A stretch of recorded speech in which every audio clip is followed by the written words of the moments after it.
जय श्री कृष्ण। ओम नमो भगवते वासुदेवाय नमः। आप सुन रहे हैं पौराणिक अमृतवाणी द्वारा प्रसारित महाभारत कथा।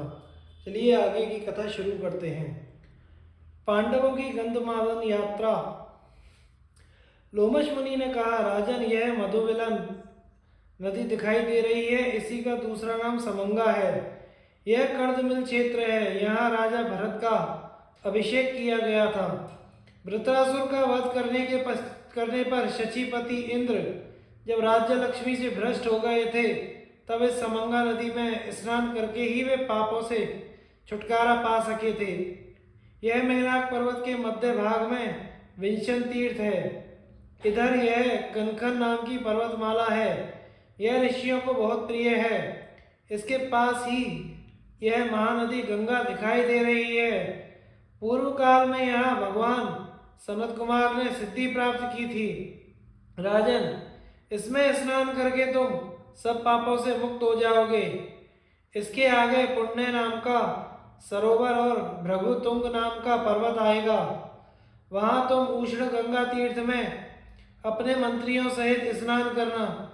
देखो, वह स्थूल शिरा मुनि का सुंदर आश्रम दिखाई दे रहा है। वहां अपने मन से मान और क्रोध को निकाल देना। इधर यह रैव्य ऋषि का श्री संपन्न आश्रम सुशोभित है। यहाँ के वृक्ष सर्वदा फल फूलों से लदे रहते हैं। यहाँ निवास करने से तुम सब पापों से मुक्त हो जाओगे। राजन, तुम उशीर बीज, मैनाक, श्वेत और काल नाम के पर्वतों को लांघकर आगे निकल आए हो। यहाँ 7 प्रकार से बहती हुई श्री भागीरथी सुशोभित है। यह बड़ा ही निर्मल और पवित्र स्थान है। यहाँ अग्नि सर्वदा ही प्रज्वलित रहती है। अब यह स्थान मनुष्यों को दिखाई नहीं देता। तुम धैर्य पूर्वक समाधि प्राप्त करो, तब इन तीर्थों का दर्शन कर सकोगे। अब हम मंदराचल पर्वत पर चलेंगे। वहाँ मणिभद्र नाम का यक्ष और यक्षराज कुबेर रहते हैं। राजन, इस पर्वत पर 88,000 गंधर्व और किन्नर तथा उनसे चौगुने यक्ष अनेकों प्रकार के शस्त्र धारण किए यक्षराज मणिभद्र की सेवा में उपस्थित रहते हैं। ये तरह तरह का रूप धारण कर लेते हैं। यहाँ उनका प्रभाव है। गति में तो वे साक्षात वायु के समान हैं। उन बलवान यक्ष और राक्षसों से सुरक्षित रहने के कारण ये पर्वत बड़े दुर्गम हैं। इसलिए यहाँ तुम बहुत सावधान रहना। हमें यहाँ कुबेर के साथी, जो मैत्र नाम के भयानक राक्षस हैं, उनसे सामना करना पड़ेगा। राजन, कैलाश पर्वत 6 योजन ऊंचा है। उस पर्वत पर देवता आया करते हैं। उसी पर बद्रिका आश्रम नाम का तीर्थ भी है। अतः तुम मेरी तपस्या और भीमसेन के बल से सुरक्षित होकर इस तीर्थ में स्नान करो। देवी गंगे, मैं कांचन में पर्वत से उतरती हुई आपकी कलकल ध्वनि सुन रहा हूँ। आप इन नरेंद्र युधिष्ठिर की रक्षा करें। इस प्रकार गंगा जी से प्रार्थना करके लोमश जी ने युधिष्ठिर को सावधान होकर आगे बढ़ने का आदेश दिया। तब महाराज युधिष्ठिर ने अपने भाइयों से कहा, भाइयों, महर्षि लोमश जी इस देश को अत्यंत भयंकर मानते हैं। इसलिए तुम लोग द्रौपदी की संभाल रखो। इसमें प्रमाद ना हो। यहाँ मन, वाणी और शरीर से भी बहुत पवित्र रहना।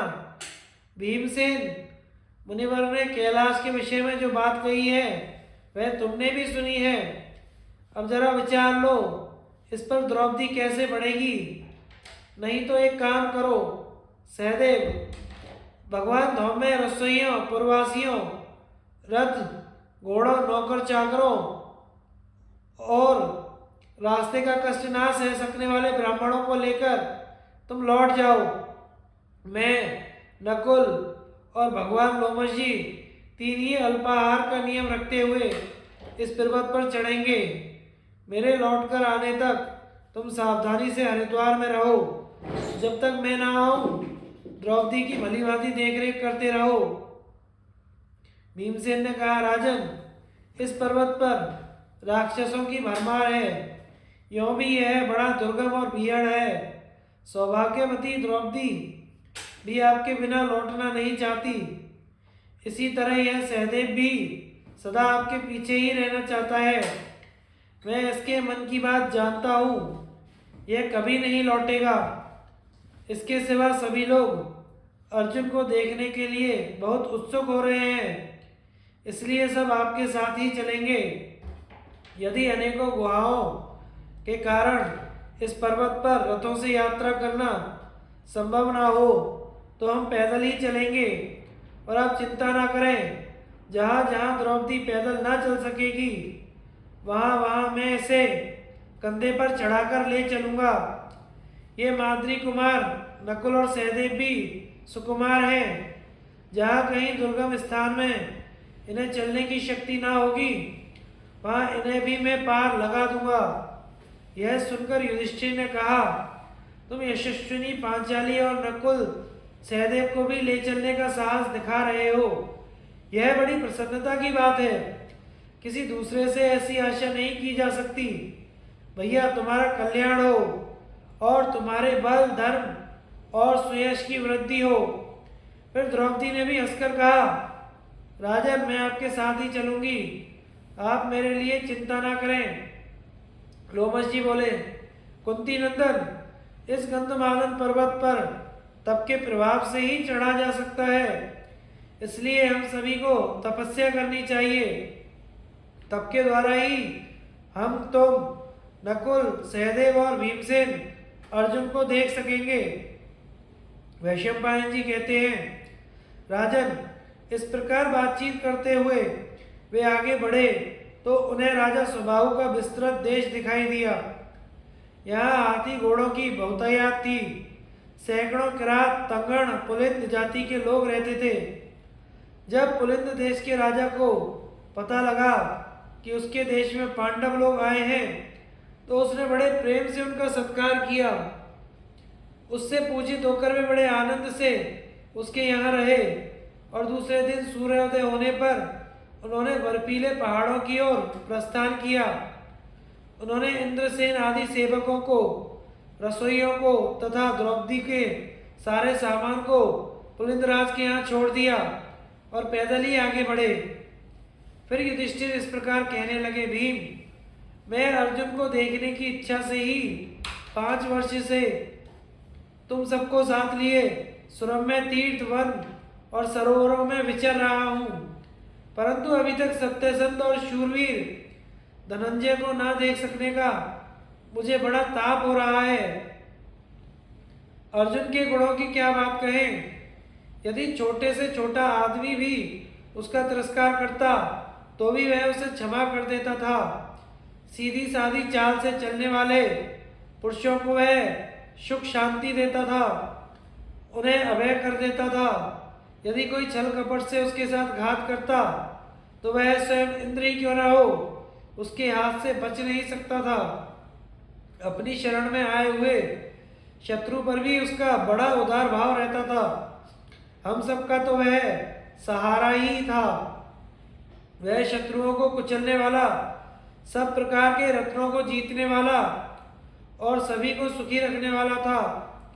देखो, उसी के बाहुबल के प्रताप से मुझे त्रिलोकी में विख्यात दिव्य सभा मिली थी। उसका पराक्रम, महाबली संकर्षण, वीरवर वासुदेव और तुमसे टक्कर लेता है। उसी को देखने के लिए हम लोग गंधमादन पर्वत पर चढ़ रहे हैं। इस देश में कोई सवारी पर बैठकर नहीं चल सकता और न क्रूर, लोभी एवं अशांत चित्त पुरुष ही यहाँ की यात्रा कर सकते हैं।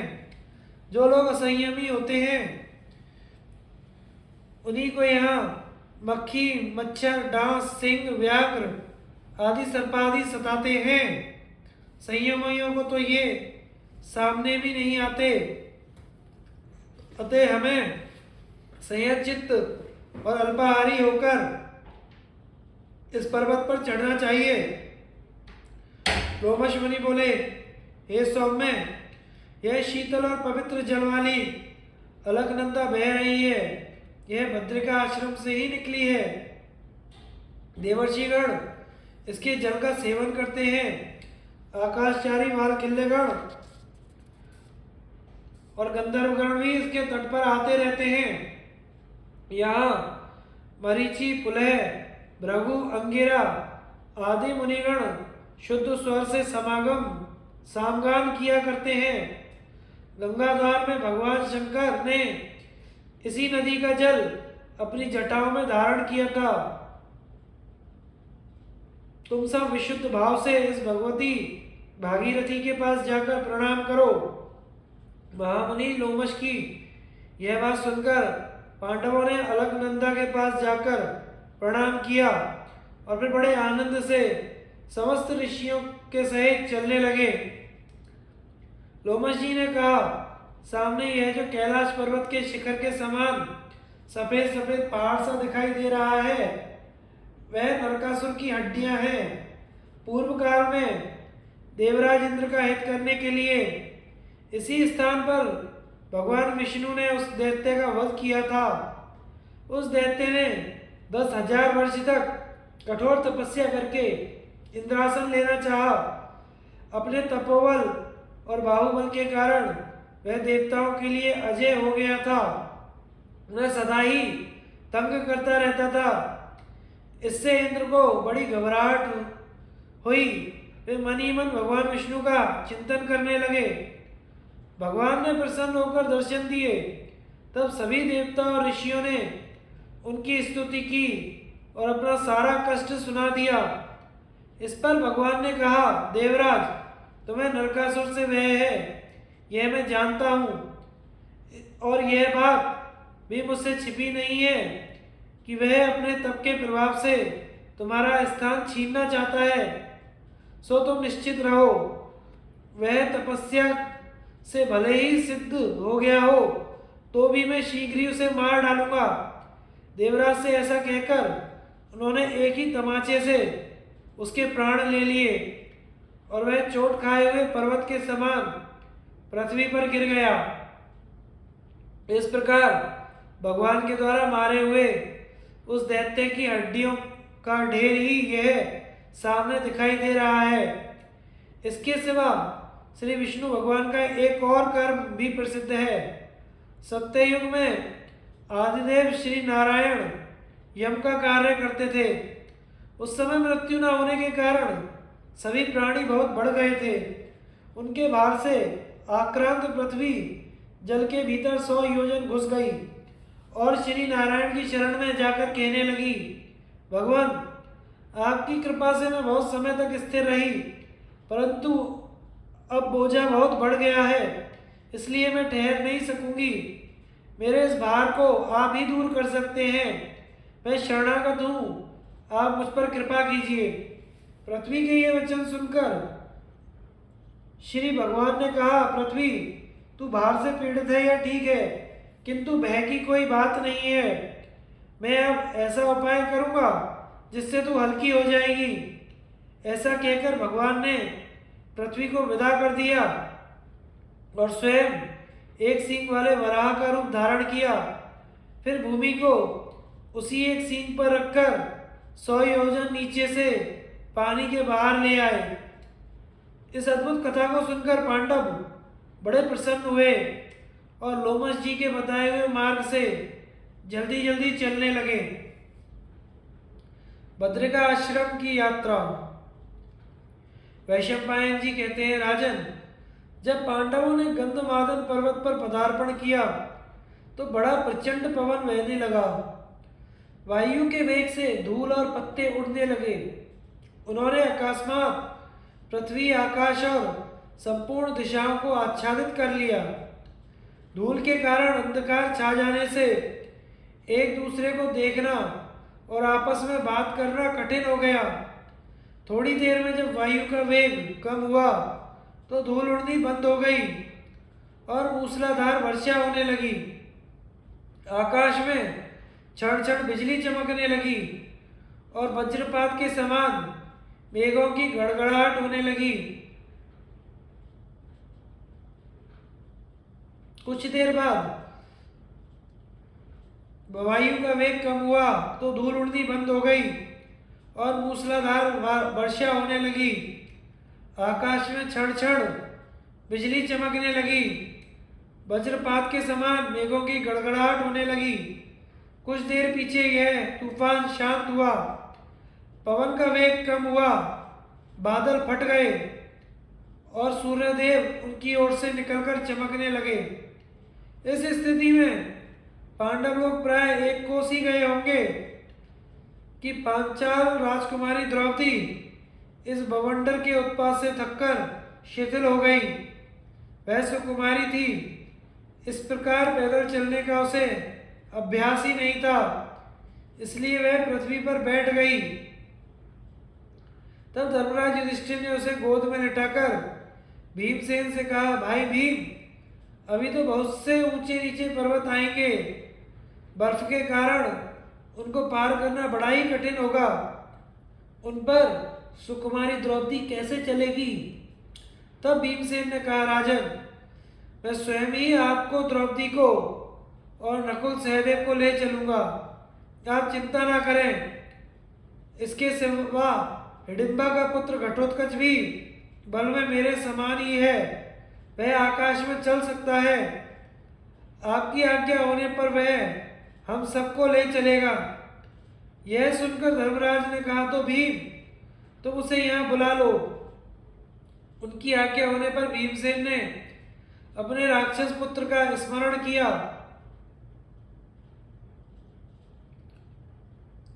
उनके स्मरण करते ही घटोत्कच वहां उपस्थित हो गया। उसने हाथ जोड़कर पांडवों और सब ब्राह्मणों का अभिवादन किया तथा उन्होंने भी उसका यथोचित सत्कार किया।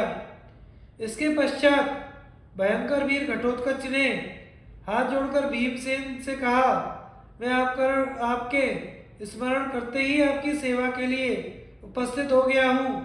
कहिए क्या आज्ञा है? तब भीमसेन ने उसे गले लगाकर कहा, बेटा, तेरी माता द्रौपदी बहुत थक गई है। तू इसे अपने कंधे पर चढ़ा ले और इस प्रकार धीमी चाल से चल जिससे इसे कष्ट ना हो। घटोत्कच ने कहा, मैं अकेला ही धर्मराज, धौम्य, द्रौपदी और नकुल सहदेव सबको ले चल सकता हूँ। इस पर भी मेरे साथ तो और भी सैकड़ों इच्छा अनुसार रूप धारण करने वाले सैकड़ों शूरवीर हैं। वे ब्राह्मणों सहित आप सभी को ले चलेंगे। ऐसा कहकर वीर घटोत्कच तो द्रौपदी को लेकर पांडवों के बीच में चलने लगा तथा दूसरे राक्षस पांडवों को ले चलने लगे। अतुलित तेजस्वी भगवान लोमश तो अपने तपोबल से स्वयं ही आकाश मार्ग से चलने लगे। उस समय वे दूसरे सूर्य के समान ही जान पड़ते थे। घटोत्कच की आज्ञा से ब्राह्मणों को भी दूसरे राक्षसों ने कंधों पर चढ़ा लिया। इस प्रकार वे सुरम्य वन और उपवनों को देखते हुए बद्रिका आश्रम की ओर चले। राक्षस तो बहुत तेज चलने वाले थे, इसलिए थोड़ी ही देर में वे उन्हें बहुत दूर ले गए। मार्ग में जाते हुए उन्होंने मलेच्छों से बसे हुए उस देश को तथा वहां की रत्नों की खानों और तरह तरह की धातुओं से संपन्न पर्वत की तलहटियों को देखा। उस देश में अनेकों विद्याधर, किन्नर, गंधर्व, किम पुरुष विचर रहे थे तथा जहां तहां बहुत से वानर, मयूरी, चमरी गाय, रूरू, मृग, शूकर, गवय, भैंसें और लंगूर घूम रहे थे। जगह जगह नदियां भी दिखाई देती थी। इस प्रकार उत्तर कुरु देश को लांघकर उन्होंने अनेकों आश्चर्यों से युक्त कैलाश पर्वत को देखा। उसके पास ही श्री नरनारायण के आश्रम के दर्शन किए।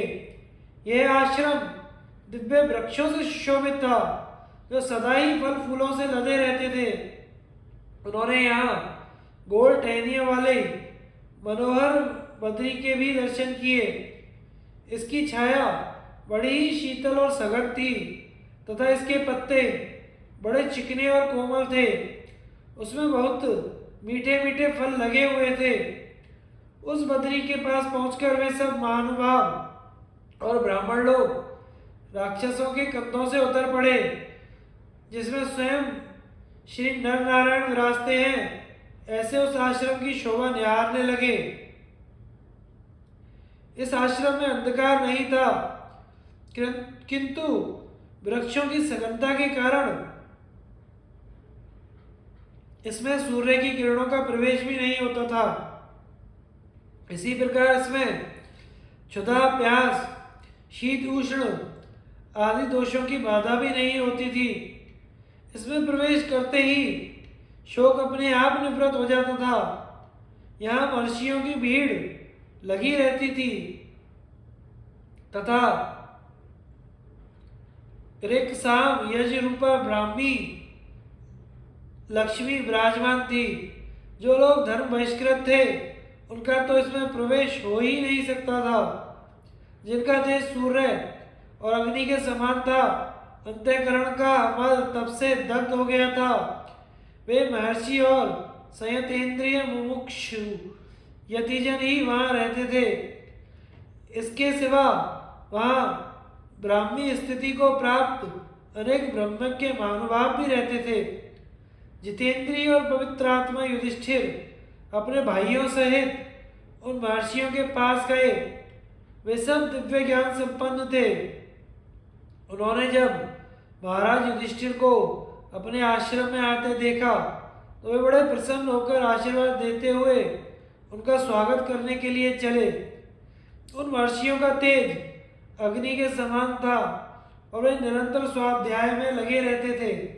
उन्होंने विधि पूर्वक धर्मराज का सत्कार किया तथा पवित्र जल, पुष्प, फल और मूल समर्पण किए। महाराज युधिष्ठिर ने भी बड़ी विनय से महर्षियों का सत्कार स्वीकार किया। फिर वे भीमसेन और आदि भाइयों ने द्रौपदी और वेद वेदांग में पारंगत सहस्त्रों ब्राह्मणों के सहित उस मनोरम और पवित्र आश्रम में प्रवेश किया। यह साक्षात इंद्र भवन और स्वर्ग के समान जान पड़ता था। वहां के सब स्थानों का दर्शन कर वे परम पवित्र भागीरथी के तट पर आए। वहां से यह सीता नाम से विख्यात है। उसमें स्नान आदि पवित्र हो देवता, ऋषि, पितरों का तर्पण एवं जप करके वे बड़े आनंद के साथ अपने आश्रम में रहने लगे। भीमसेन की हनुमान जी से भेंट और बातचीत। वैशंपायन जी कहते हैं, जन्मजय, अर्जुन से मिलने की इच्छा से पांडव लोग उस स्थान पर 6 रात रहे। इतने में ही दैवयोग से ईशान कोण की ओर बहते हुए वायु से एक सहस्त्रदल कमल उड़ आया। वह बड़ा ही दिव्य और साक्षात सूर्य के समान था। उसकी गंध बड़ी ही अनूठी और मनमोहक थी। पृथ्वी पर गिरते ही उस पर द्रौपदी की दृष्टि पड़ी। उसे देखते ही वह उस सौगंधिक नाम वाले कमल के पास आई और मन में अत्यंत प्रसन्न होकर भीमसेन से कहने लगी, अरे मैं वह कमल धर्मराज को भेंट करूंगी। यदि आपका मेरे प्रति वास्तव में प्रेम है तो मेरे लिए ऐसे ही बहुत से पुष्प ले आइए। मैं इन्हें काम्य वन में अपने आश्रम पर ले जाना चाहती हूँ। भीमसेन से ऐसा कहकर द्रौपदी उसी समय उस फूल को लेकर धर्मराज के पास चली गई। राजमहिषी द्रौपदी का आशय समझ महाबली भीमसेन अपनी प्रिया का प्रिय करने की इच्छा से जिस ओर से वायु उसे उड़ाकर लाया था उसी ओर दूसरे फूल लेने के विचार से बड़ी तेजी से चले। उन्होंने मार्ग के विद्रोह को हटाने के लिए अपना सुवर्ण की पीठ वाला धनुष और विषधर सर्प के समान पहने बाण ले लिए और वे कुपित सिंह अथवा मतवाले हाथी के समान चलने लगे। मार्ग में चलते समय वे आपस में टकराते हुए बादलों के समान भीषण गर्जना करते जाते थे। उस शब्द से चौकन्ने होकर बाघ अपनी गुफाओं को छोड़कर भागने लगे। जंगली जीव जहां तहां छिपने लगे। पक्षी भयभीत होकर उड़ने लगे। मृगों के झुंड घबराकर चौकड़ी भरने लगे। भीमसेन की गर्जना से सारी दिशाएं गूंज उठी। अब वे बराबर आगे बढ़ते गए। थोड़ी दूर जाने पर उन्हें गंधमादन की चोटी पर एक कई योजन लंबा चौड़ा केले का बगीचा दिखाई दिया। महाबली भीम नरसिंह के समान गर्जना करते हुए झपट कर उसके भीतर घुस गए। इस वन में महावीर हनुमान जी रहते थे। उन्हें अपने भाई भीमसेन के उधर आने का पता लग गया।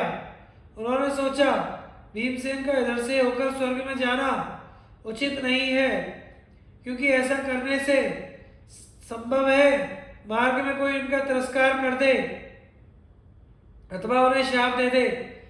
यह सोचकर उनकी रक्षा करने के विचार से वे केले के बगीचे में से होकर जाने वाले सकड़े मार्ग को रोककर लेट गए। वहां पड़े पड़े जब ओंघ आने पर जमाई लेकर अपनी पूंछ फटकारते तो उसकी प्रतिध्वनि सब ओर फैल जाती थी। इससे वह महापर्वत डगमगाने लगता और उसके शिखर टूट टूट कर लुढ़क जाते। वह शब्द मतवाले हाथी की गर्जना को भी दबाकर पर्वत पर सब ओर फैल रहा था। उसे सुनकर भीमसेन के रोए खड़े हो गए और वे उसका कारण ढूंढने के लिए उस केले के बगीचे में सब ओर घूमने लगे। ढूंढते ढूंढते उन्हें उस बगीचे में एक मोटी शिला पर लेटे हुए वानर राज हनुमान दिखाई दिए। उनके होठ पतले, जीभ और मुंह लाल थे। कानों का रंग भी लाल था। भौहें चंचल तथा खुले हुए मुख में सफेद नुकीले तीखे दांत और दाढ़ें दिखती थी। उनके कारण उनका बदन किरण युक्त चंद्रमा के समान जान पड़ता था। वे बड़े ही तेजस्वी थे। सुनहरे कदली वृक्षों के बीच में लेटे हुए ऐसे जान पड़ते थे मानो केसरों के बीच में अशोक का फूल रखा हो। उनके अंग की कांति प्रज्वलित अग्नि के समान थी। अपनी मधु के समान पीली आंखों से इधर उधर देख रहे थे। उनका शरीर बड़ा स्थूल था। वे स्वर्ग मार्ग को रोककर हिमालय के समान स्थित थे। उस महान वन में हनुमान जी को अकेले लेटे देखकर महाबली भीमसेन निर्भय उनके पास चले गए। बिजली की कड़क के समान भीषण सिंहनाद करने लगे। भीमसेन की उस गर्जना से वन के जीव जंतुओं और पक्षियों को बड़ा त्रास हुआ। महाबली हनुमान ने भी अपने नेत्रों को कुछ कुछ खोलकर उपेक्षा पूर्वक भीमसेन की ओर देखा। फिर उन्हें अपने निकट पाकर मुस्कुराते हुए कहने लगे, भाई मैं तो रोगी हूँ, यहाँ आनंद से सो रहा था। तुमने मुझे क्यों जगा दिया? तुम समझदार हो, तुम्हें जीवों पर दया करनी चाहिए। तुम्हारी प्रवृत्ति ऐसे धर्म का नाश करने वाले तथा मन वाणी और शरीर को दूषित करने वाले क्रूर कर्मों में क्यों होती है? मालूम होता है तुमने विद्वानों की सेवा नहीं की। बताओ तुम कौन हो और इस वन में किस लिए आए हो? यहाँ ना तो कोई मानवीय भाव रह सकता है, ना ही कोई मनुष्य। आगे तुम्हें कहाँ तक जाना है? यहाँ से आगे तो यह पर्वत अगम्य है, इस पर कोई भी चढ़ नहीं सकता। अतः तुम ये अमृत के समान मीठे कंदमूल फल खाकर विश्राम करो। यदि मेरी बात को हित समझो तो यहाँ से लौट जाओ। आगे जाने में व्यर्थ अपने प्राणों को संकट में क्यों डालते हो? यह सुनकर भीमसेन ने कहा, वानरराज आप कौन हैं और इस वानर देह को आपने क्यों धारण कर रखा है? मैं तो चंद्रवंश के अंतर्गत कुरुवंश में उत्पन्न हुआ हूँ।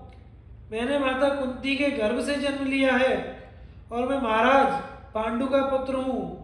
लोग मुझे वायुपुत्र भी कहते हैं। मेरा नाम भीमसेन है। हनुमान जी बोले, मैं तो बंदर हूँ, तुम जो इस मार्ग से जाना चाहते हो तो मैं तुम्हें इधर होकर नहीं जाने दूंगा। अच्छा तो यही हो कि तुम यहाँ से लौट जाओ, नहीं तो मारे जाओगे।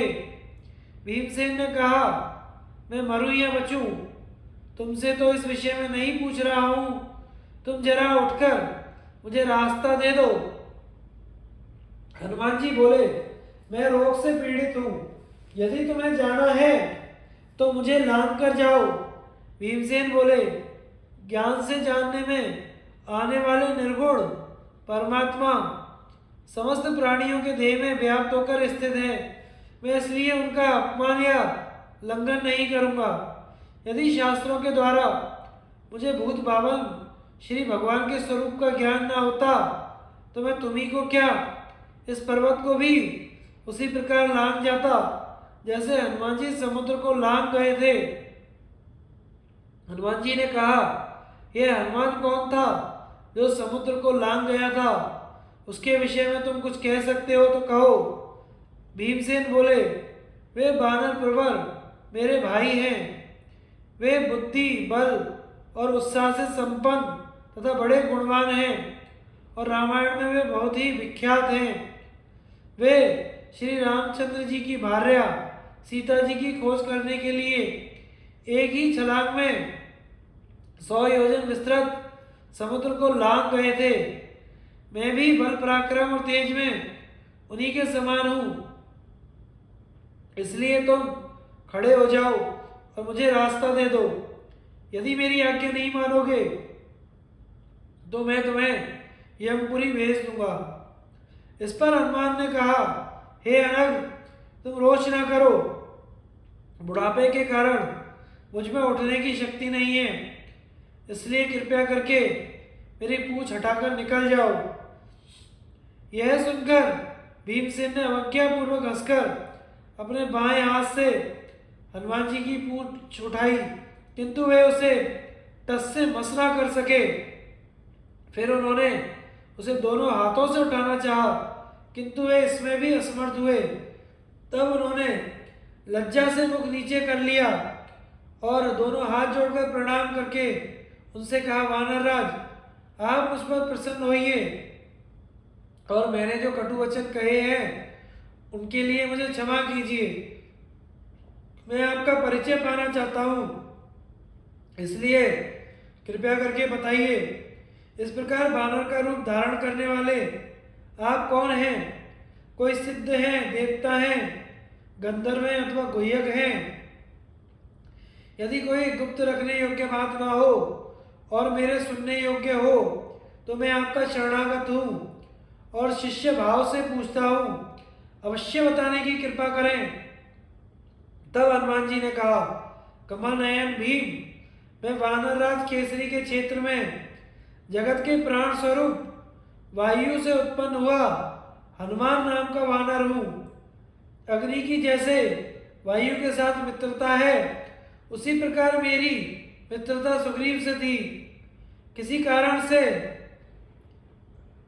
बाली ने अपने भाई सुग्रीव को निकाल दिया था, तब बहुत दिनों तक वे मेरे साथ ऋष्यमुख पर्वत पर रहे थे। उस समय दशरथ नंदन भगवान श्री राम पृथ्वी तल पर विचर रहे थे। वे मानव रूपधारी साक्षात विष्णु ही थे। अपने पिता की आज्ञा का पालन करने के लिए वे धनुर्धरों में श्रेष्ठ रघुनाथ जी अपनी भार्या और छोटे भाई लक्ष्मण सहित दंडकारण्य में आए।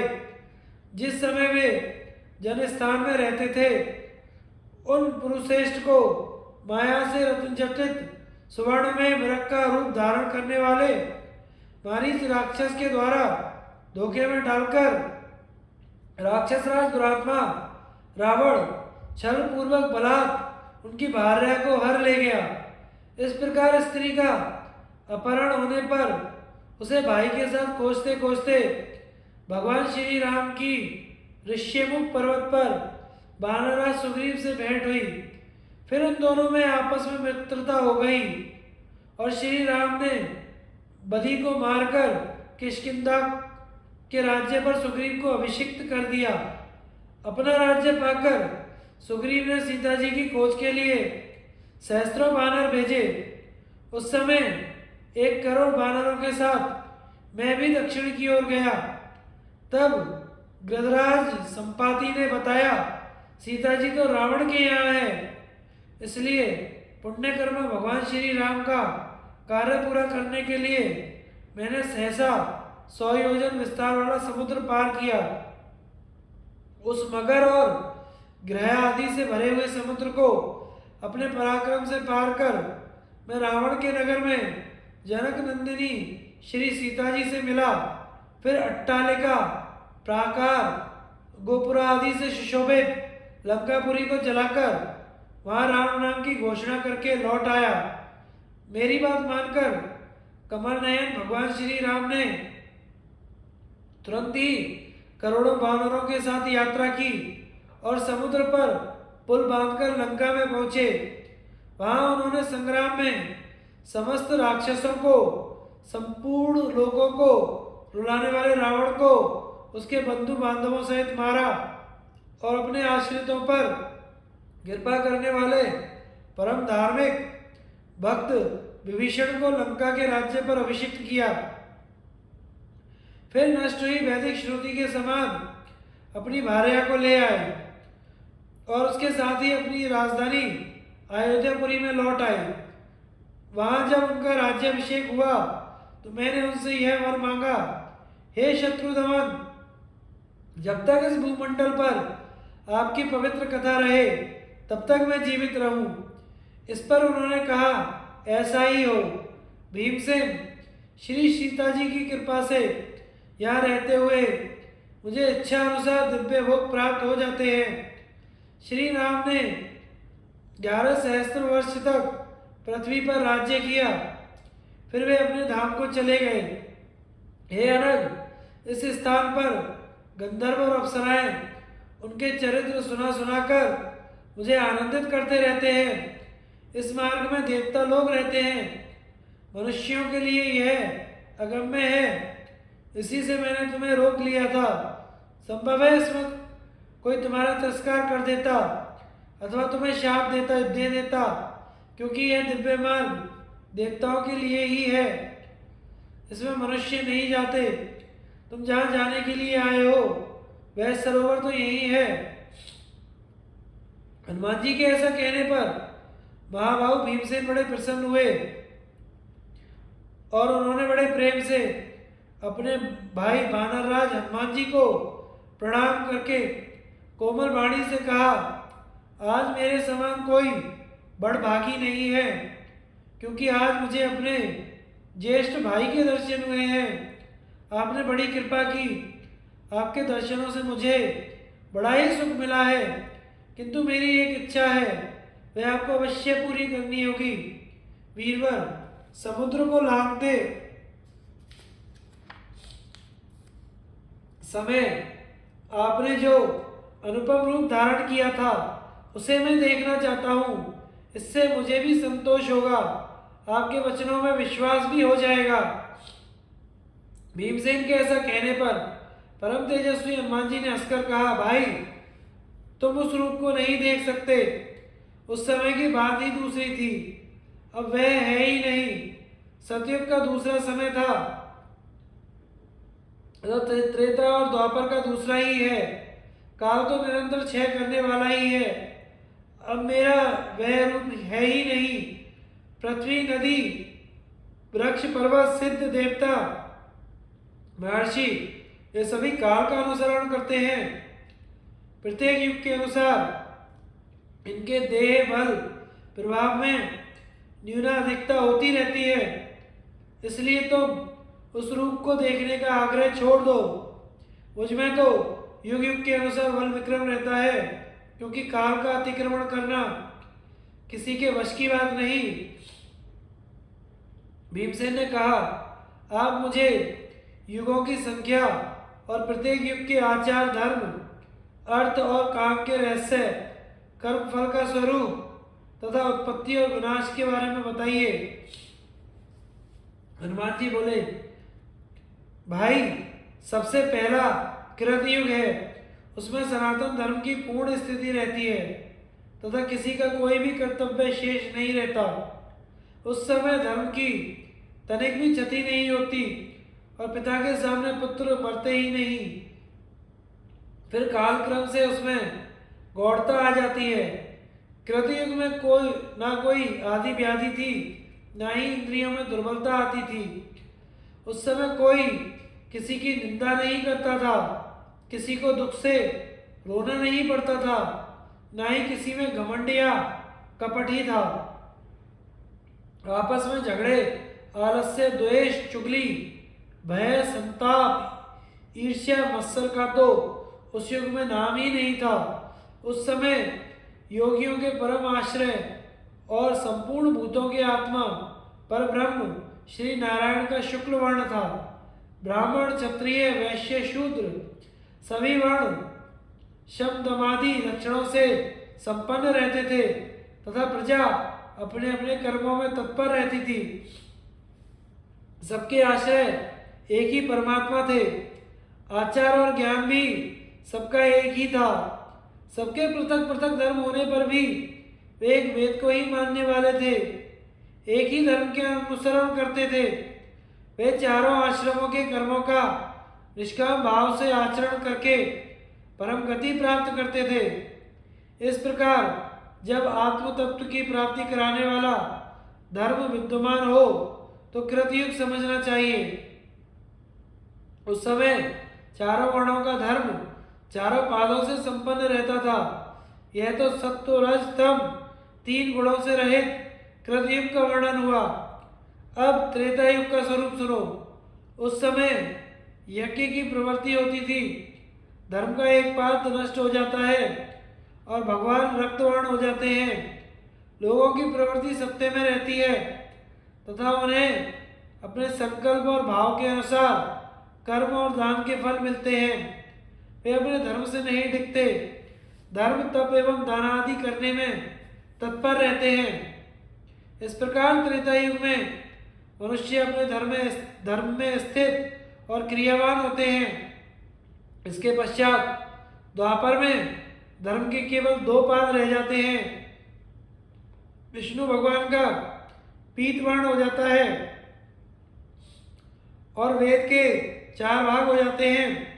उस समय कोई लोग तो चारों वेद पढ़ते हैं तथा कोई तीन, कोई दो और कोई केवल एक वेद का स्वाध्याय करता है और कोई वेद पढ़ता ही नहीं है। इस प्रकार शास्त्रों के भिन्न भिन्न हो जाने से कर्म में भी भेद हो जाता है तथा प्रजा, तप और दान इन दो धर्मों में ही प्रवृत्त होकर राजसी हो जाती है। उस समय एक वेद का ज्ञान न रहने से वेदों के अनेक भेद हो जाते हैं तथा सत्वगुण का ह्रास होने से सत्य में किसी किसी की ही स्थिति रहती है। सत्य से च्युत होने के कारण उस समय व्याधि और कामनाएं भी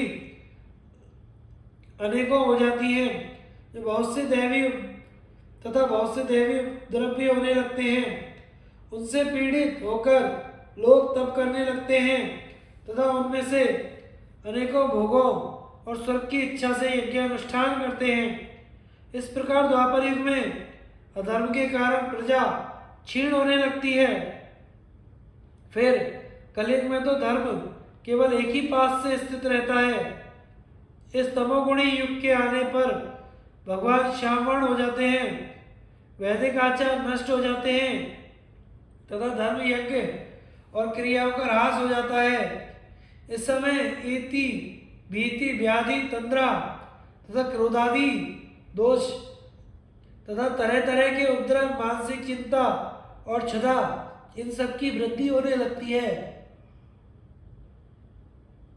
इस प्रकार युगों के परिवर्तन से धर्म में भी परिवर्तन होता रहता है और धर्म में परिवर्तन होने से लोक की स्थिति में भी परिवर्तन हो जाता है। जब लोक की स्थिति गिर जाती है तब उसके प्रवर्तक भावों का भी क्षय हो जाता है। अब शीघ्र ही कलयुग आने वाला है, इसलिए तुम्हें जो मेरा पूर्ण स्वरूप देखने को कौतूहल हुआ है वह ठीक नहीं है।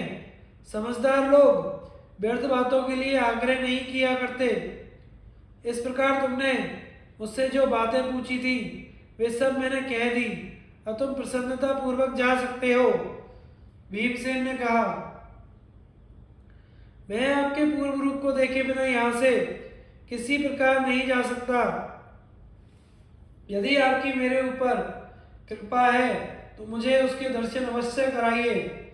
भीमसेन के इस प्रकार कहने पर हनुमान जी ने मुस्कुराकर अपना वह रूप दिखाया जो उन्होंने समुद्र लांघते समय धारण किया था। अपने भाई को प्रसन्न करने के लिए उन्होंने अपना शरीर बहुत बड़ा कर दिया और लंबाई चौड़ाई में बहुत अधिक बढ़ गए। उस समय अतुलित कीर्तिमान हनुमान जी के विशाल विग्रह से दूसरे वृक्षों से वह केले का बगीचा आच्छादित हो गया। कुरुश्रेष्ठ भीमसेन अपने भाई का वह विशाल रूप देखकर बड़े विस्मित हुए और उनके शरीर में रोमांच हो आया। इस प्रकार हनुमान जी का वह विग्रह तेज में सूर्य के समान था। सोने का सा पहाड़ जान पड़ता था। उसकी विशालता का कहाँ तक वर्णन करें, मानो दैदीप्यमान आकाश ही हो। उसे देखते ही भीमसेन ने आंखें बंद कर ली। विंध्याचल के समान उस विचित्र और अत्यंत भयानक देह को देखकर भीमसेन को रोमांच हो आया। वे उनसे हाथ जोड़कर कहने लगे, समर्थ हनुमान जी, मैंने आपके इस शरीर का महान विस्तार देख लिया। अब आप अपने स्वरूप को समेट लीजिए। आप तो साक्षात उदित होते सूर्य के समान हैं और मैनाक पर्वत के समान अपरिमित और दुराधर्ष जान पड़ते हैं। मैं आपकी ओर नहीं देख सकता। हे वीर, मेरे मन में तो आज यही बड़ा आश्चर्य है कि आपके समीप रहते हुए भी श्री राम को रावण से स्वयं युद्ध करना पड़ा। उस लंका को तो उसके योद्धा और भानों सहित आप ही अपने बाहुबल से सहज में नष्ट कर सकते थे। पवन नंदन, ऐसी कोई वस्तु नहीं है जो आपको प्राप्त ना हो। रावण तो अपने परिकर के सहित अकेले आपसे ही लड़ने में समर्थ नहीं था। भीमसेन के इस प्रकार कहने पर कपिश्रेष्ठ हनुमान जी ने बड़े मधुर और गंभीर शब्दों में कहा, भारत, तुम जैसा कहते हो ठीक है। वह अधम राक्षस वास्तव में मेरा सामना नहीं कर सकता था, किंतु सारे लोगों को कांटे के समान सालने वाले उस रावण को यदि मैं मार डालता तो श्री राम जी को यह कीर्ति कैसे मिलती। इसी से मैंने उसकी उपेक्षा कर दी थी। वीरवर श्री रघुनाथ जी ने सेना सहित उस राक्षसाधम का वध किया और सीता जी को अपनी पुरी में ले आए। इससे लोगों में उनका स्वयं फैला। अच्छा बुद्धिमान, अब तुम जाओ, देखो यह सामने वाला मार्ग सौगंधिक वन को जाता है। वहां तुम्हें यक्ष और राक्षसों से सुरक्षित कुबेर का बगीचा मिलेगा। तुम स्वयं ही जल्दी से पुष्प चयन मत करने लगना। मनुष्यों को तो विशेष रूप से देवताओं का मान करना ही चाहिए। भाई, तुम साहस मत कर बैठना। अपने धर्म का पालन करना। अपने धर्म में स्थित होकर तुम श्रेष्ठ धर्म का संपादन करो। उसी प्रकार व्यवहार करो, क्योंकि धर्म को जाने बिना, बड़ों की सेवा किए बिना, बृहस्पति के समान होते हुए भी तुम धर्म और अर्थ के तत्व को नहीं जान सकते।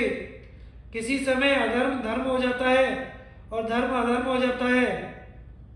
अतः धर्म और अधर्म का अलग अलग ज्ञान होना चाहिए। बुद्धिहीन लोग इसमें मोहित हो जाते हैं। धर्म आचार से होता है। धर्म में वेद प्रतिष्ठित है और वेदों से यज्ञों की प्रवृत्ति हुई है। यज्ञों में देवताओं की स्थिति है। देवताओं की आजीविका वेदाचार के विधान से बतलाए हुए यज्ञों पर है। मनुष्यों का आधार बृहस्पति और शुक्र की बनाई हुई नीतियां हैं। इनमें ब्राह्मण लोग वेद पाठ से, वैश्य व्यापार से, क्षत्रिय दंड नीति से अपना निर्वाह करते हैं। इन तीनों वृत्तियों का ठीक ठीक प्रयोग होने से यह लोक यात्रा का निर्वाह होता है। इन तीनों की सम्यक प्रवृत्ति होने से इन्हीं से प्रजा धर्म को प्रादुर्भाव करती है। द्विजातियों में ब्राह्मण का मुख्य धर्म आत्मज्ञान तथा यज्ञ, अध्ययन और दान, ये तीन साधारण धर्म हैं। इसी प्रकार क्षत्रिय का मुख्य धर्म प्रजा पालन है और वैश्य का पशुपालन तथा तीनों वर्णों की सेवा करना, यह शूद्रों का मुख्य धर्म है। उन्हें भिक्षा, होम अथवा व्रत का अधिकार नहीं है। उन्हें तो द्विजों के घरों में रहकर उनकी सेवा ही करनी चाहिए। कुंती नंदन, तुम्हारा निज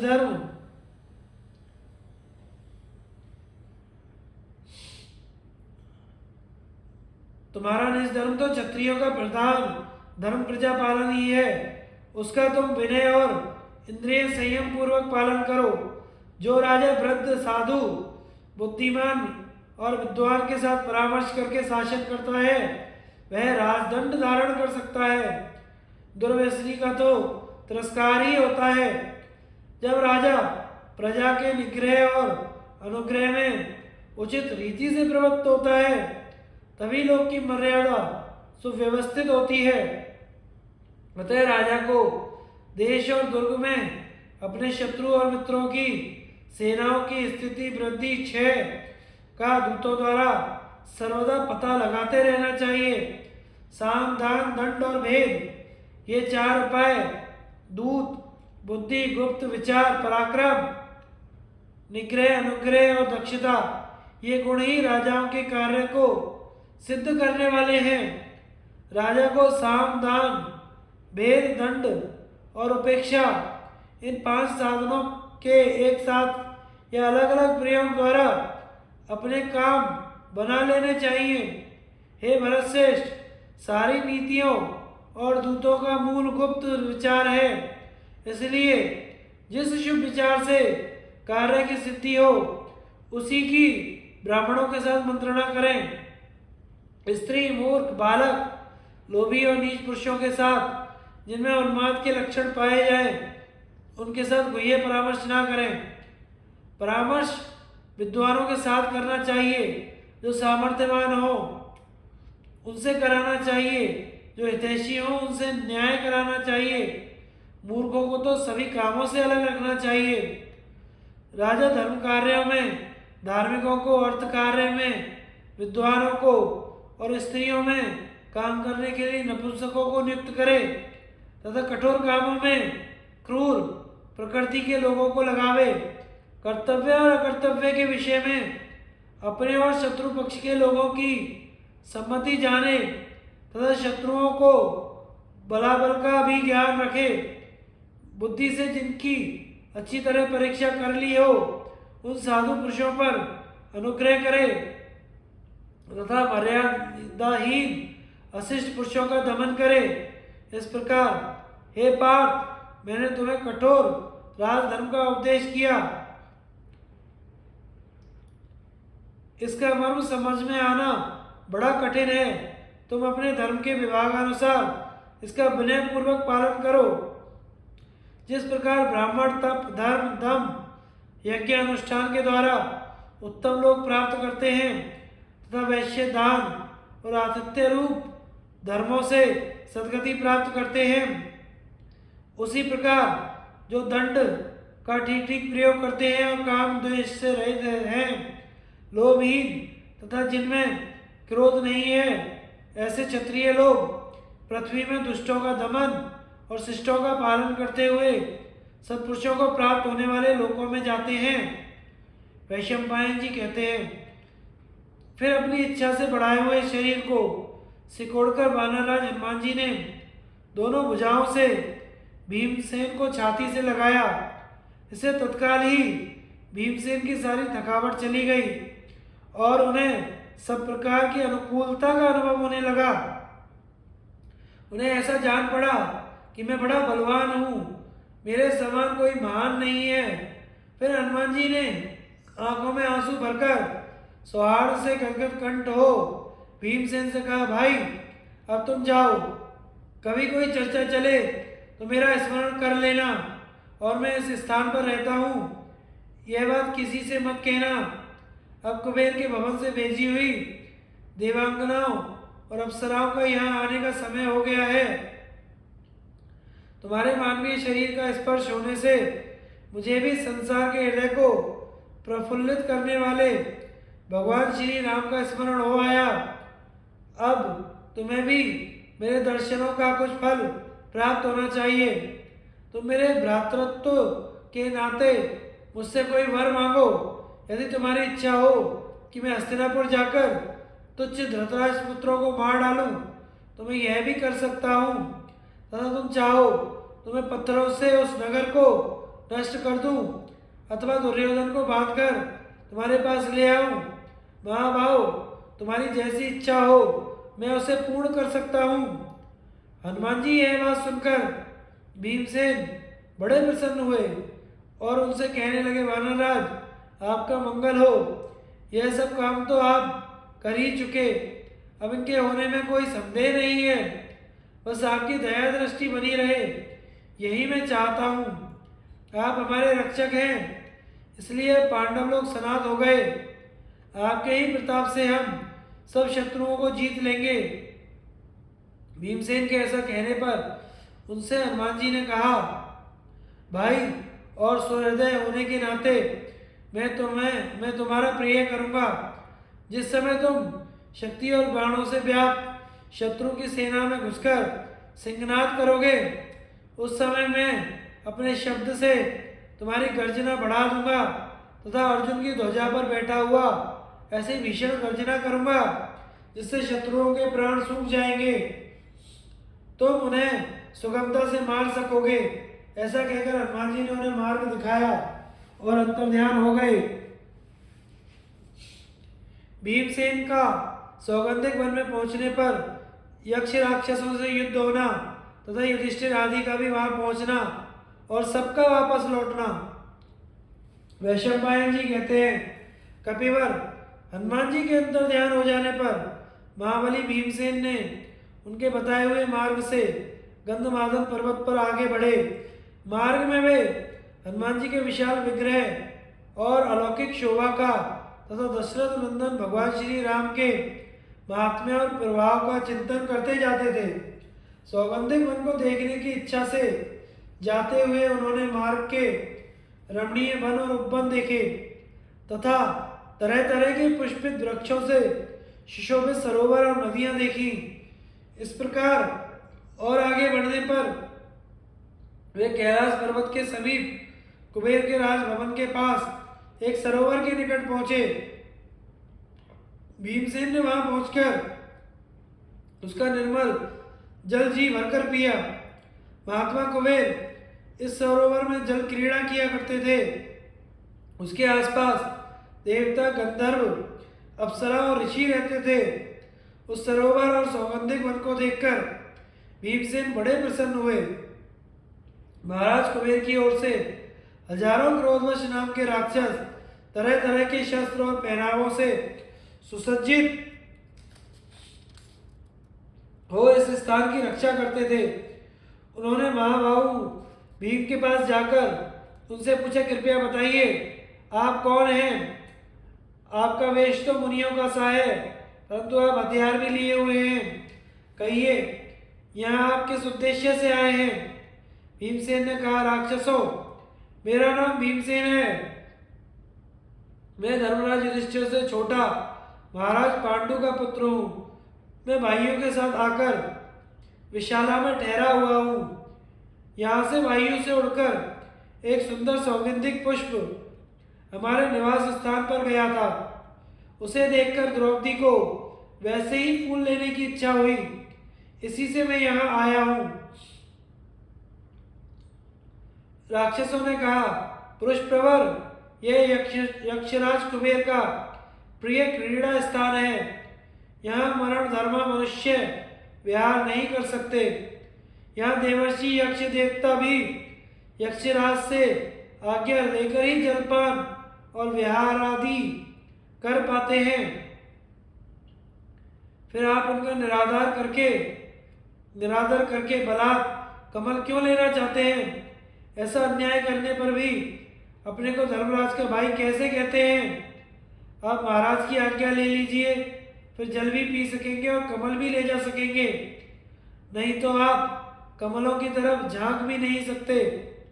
भीमसेन बोले, राक्षसों, राजा लोग मांगा नहीं करते, यही सनातन धर्म है, और मैं किसी भी प्रकार छात्र धर्म को नहीं छोड़ना चाहता। यह सौम्य सरोवर पहाड़ी झरनों से बना है, इस पर कुबेर के समान ही सबका अधिकार है। ऐसे सर्वसाधारण के पदार्थों के लिए कौन किससे याचना करे? ऐसा कहकर भीमसेन उन राक्षसों की उपेक्षा कर स्नान करने के लिए उस सरोवर में उतर पड़े। तब राक्षसों ने उन्हें रोका, वे एक साथ ही शस्त्र उठाकर उन पर टूट पड़े। भीमसेन ने भी अपनी यमदंड के समान सुवर्ण मंडिता भारी गदा उठाकर ठहरो ठहरो ऐसा चिल्लाते हुए उन पर आक्रमण किया। इससे राक्षसों का रोष भी बढ़ गया और वे चारों ओर से घेरकर उन पर तोमर, पट्टिश आदि अस्त्र शस्त्रों की वर्षा करने लगे। महात्मा भीम ने उन सब वारों को विफल कर दिया और उनके शस्त्रों के खंड खंड करके सरोवर के पास ही सैकड़ों वीरों को बिछा दिया। भीमसेन की मार से पीड़ित और अचेत हुए वे क्रोधवश राक्षस रणांगण से भागे और विमानों पर चढ़कर आकाश मार्ग से कैलाश की चोटियों पर चले गए। उन्होंने यक्षराज कुबेर के पास जाकर बहुत डरते डरते युद्ध में भीमसेन के बल और पराक्रम का वर्णन किया। इधर भीम सुगंधित रम्य कमलों को बीनने लगे। राक्षसों की यह बात सुनकर कुबेर बड़े हंसे और बोले, मुझे इन सब बातों का पता है। द्रौपदी के लिए भीमसेन को जितने कमल चाहिए उतने ले जाएं। इससे राक्षसों का क्रोध ठंडा पड़ गया और वे भीमसेन के पास आए। इधर बद्रिका आश्रम में भीमसेन के युद्ध की सूचना देने वाला बड़ा बेगवान, तीखा और धूल बरसाने वाला वायु चलने लगा। वहां बार बार बड़ी गड़गड़ाहट के साथ पृथ्वी पर उल्कापात होने लगा, जो सबके हृदय में बड़ा भय उत्पन्न कर देता था। धूल से ढक जाने के कारण सूर्य का तेज मंद पड़ गया था। पृथ्वी डगमगाने लगी, दिशाएं लाल लाल हो गईं। मृग और पक्षी चीत्कार करने लगे। सब और अंधेरा ही अंधेरा छा गया। आंखों से कुछ भी नहीं सूझता था। इसके सिवा वहां और भी अनेकों भयंकर उत्पात होने लगे। ऐसी विचित्र स्थिति देखकर धर्मपुत्र युधिष्ठिर ने कहा, पांचाली, भीम कहाँ है? मालूम होता है वह कहीं कुछ भयंकर कर्म करना चाहता है अथवा कुछ कर बैठा है, क्योंकि ये अकस्मात होने वाले उत्पात किसी महान युद्ध की सूचना दे रहे हैं। तब द्रौपदी ने कहा, राजन, वायु से उड़कर जो सौगंधिक कमल आया था वह मैंने प्रेम पूर्वक भीमसेन को भेंट करके कहा, यदि आपको ऐसे बहुत से फूल मिल जाएं तो आप उन्हें लेकर शीघ्र ही आ जाएं। मेरे महाबाहु मेरा प्रिय करने के लिए उन कमलों की खोज में अवश्य ही पूर्वोत्तर दिशा की ओर गए हैं। द्रौपदी के ऐसा कहने पर महाराज युधिष्ठिर ने नकुल सहदेव से कहा, जिस ओर भीम गया है उसी ओर हम सबको भी शीघ्र ही साथ साथ चलना चाहिए। राक्षस लोग तो ब्राह्मणों को ले चलें। भैया घटोत्कच, तुम द्रौपदी को ले चलो। देखो, भीमसेन ब्रह्मवादी सिद्ध पुरुषों का कोई अपराध करे उससे पहले ही यदि हम आप लोगों के प्रभाव से पहुंच जाएं तो बहुत अच्छा हो। तब घटोत्कच इत्यादि राक्षस जो आज्ञा ऐसा कहकर पांडवों और अनेकों ब्राह्मणों को उठाकर लोमश जी के साथ प्रसन्न चित्त से चल दिए, क्योंकि वे अपने लक्ष्य स्थान कुबेर के सरोवर को जानते थे। उन्होंने शीघ्र ही जाकर एक सुंदर वन में कमल की गंध से सुवासित एक अत्यंत मनोहर सरोवर देखा। उसी के तीर पर उन्हें परम तेजस्वी भीमसेन दिखाई दिए और उनके पास अनेकों मरे हुए यक्ष भी देखे। भीमसेन को देखकर धर्मराज ने बार बार उनका आलिंगन किया और फिर मीठी वाणी में कहा, कुंती नंदन, तुम यह क्या कर बैठे हो? यह तो तुम्हारा साहस ही है, इससे देवताओं का भी अप्रिय हुआ है। यदि तुम मेरा भला चाहते हो तो ऐसा काम फिर कभी मत करना। इस प्रकार भीमसेन को समझाकर उन्होंने सौगंधिक कमल ले लिया और फिर देवताओं के समान उसी सरोवर में क्रीड़ा करने लगे। इतने में ही उस बगीचे के रक्षक विशालकाय यक्ष राक्षस प्रकट हो गए। उन्होंने धर्मराज, नकुल, सहदेव, महर्षि लोमश तथा दूसरे ब्राह्मणों को देखकर विनय से झुककर प्रणाम किया। धर्मराज को सांत्वना देने से वे कुबेर के दूत शांत हुए और कुबेर को भी पांडवों के आने की सूचना मिल गई। फिर अर्जुन के आने की प्रतीक्षा करते हुए उन्होंने कुछ समय तक वहां गंधमादन के शिखर पर ही निवास किया। वहां रहते समय एक दिन द्रौपदी भाई और ब्राह्मणों के साथ वार्तालाप करते हुए धर्मराज युधिष्ठिर ने कहा, जहाँ पहले देवताओं और मुनियों ने निवास किया है, ऐसे अनेकों पवित्र और कल्याणकारी तीर्थ और मन को आनंदित करने वाले वनों के हमने दर्शन किए हैं। साथ ही जहाँ तहाँ आश्रमों में अनेक शुभ कथाएं सुनते हुए हमने विशेषतः ब्राह्मणों के साथ तीर्थों में स्नान किया है तथा सर्वदा पुष्प और जल से देव पूजन करते रहे हैं। जैसे कंद मूल फल मिल सके हैं, उनसे पितरों का भी तर्पण किया है।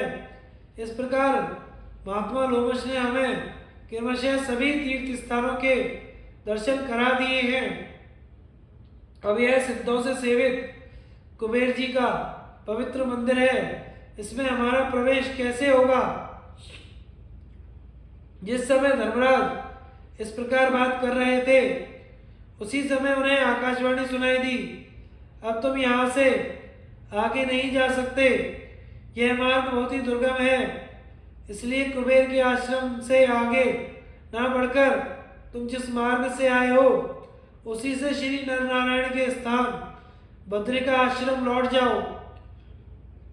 वहां से तुम सिद्ध और चारणों से सेवित बृहस्पति के आश्रम को जाना, जो बड़ा ही रमणीक, सिद्ध एवं चारणों से सेवित है।